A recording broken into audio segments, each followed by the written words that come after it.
Hi everybody, Shrethan's back. Quick video. I'm posted about this team a while back, but it was kind of embedded in another video about Territory Wars. So I wanted to go over this team a little bit more. This is a great team for Territory Wars. Can take out those CLS lead teams on there pretty handily. Um, Han Solo can give it some problems if he stuns the wrong person. Also, if Baze is there, you don't want to run this team. I've taken it up against two CLS teams with Han Solo. They were tight, but I was victorious for both of them. If you look at the levels, like level 64 New Gunray, he's got no mods on. Level 80 on Zombie, she's got no mods on. These are like G7, G8 tunes on there, so you're not wasting a whole lot. Yeah, you gotta. I definitely recommend using R2. Some people tried it without R2 last time; it didn't work out for them. Leia is nice there. Leia's actually not a necessity. If your acolyte is high enough, she can handle it on her own. That's what happened to me last time. But let's look at what this team does, why it works. So we've got Nute in the lead. So if we look at his leader, they gain 55% critical chance of their stealth and 40% turn meter the first time they score a critical hit during their turn. You can omega that, plus 10% turn meter gain, but I'm not even going to waste the credits on that. Alright, so the star of the show here is really Acolyte. So she's got a 70% chance to gain stealth for 2 turns, and then if she already had stealth, she attacks again. So she's going to have stealth from R2. So 70% chance to gain stealth on her basic, and she's going to attack again since she already had stealth. So basically, she's going to stay in stealth the entire time. If you look at her other stuff, oh, that's her special. And then she's got great critical chance, and she recovers her health on a critical hit.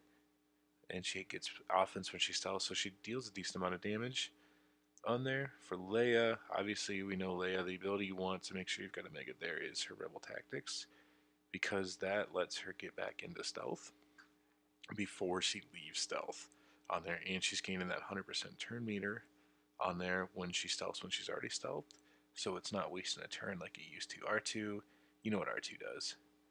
Zombies, a key piece, just because she, at the end of her turn, at the start of each counter, she gains taunt for 1 turn. She's defeated while any other Night Sister allies are active. She's revived. So basically, you definitely want to have that Omega. Some people made that mistake last time. So she's got that opening taunt, just like a Baze or a Short Trooper.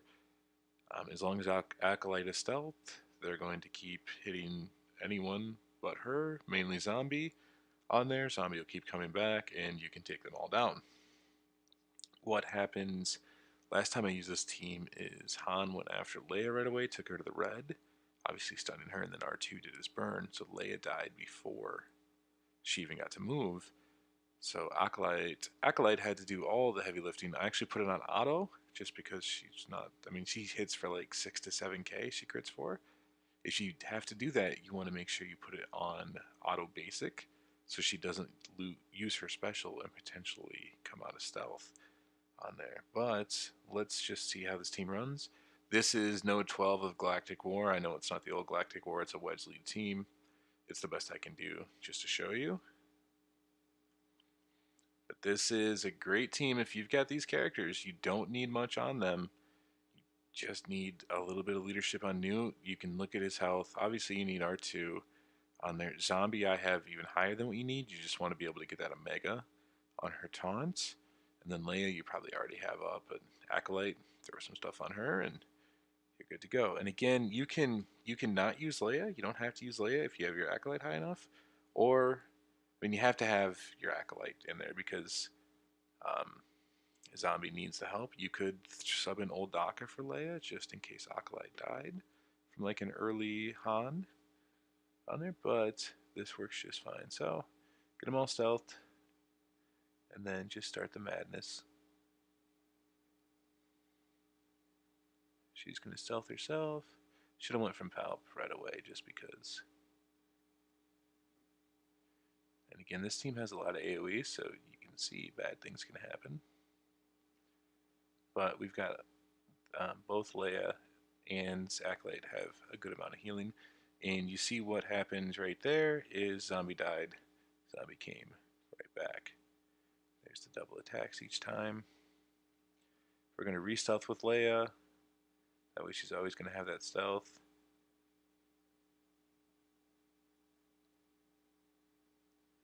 And then you can see they just burn through them. And again, it doesn't really matter if R2 dies because this is, after all, territory battles or territory wars, so you don't get to use the guys again anyway. Should have stealthed with Leia there, but that's okay. R2 had already stealthed once, so here we go. And again, I know it's not a CLS team, but you can see how that works. Between Leia and Acolyte, they take them down pretty quick while they're stuck. Eventually they'll kill Nute, they'll kill R2, and then they're just stuck beating on Zombie over and over as long as they don't have any AoE to spell. Alright, so I would highly recommend, if you don't have that team, you can make it real quick.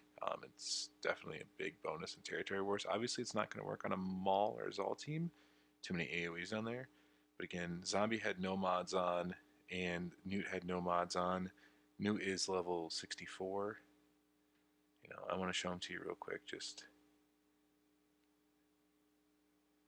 select that team. I mean, level 64 there.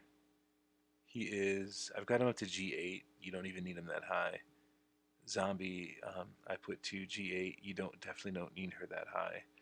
Acolyte is not a powerhouse. I've got her at G9. So, easy team that can make for a big win in Territory Wars. Thanks.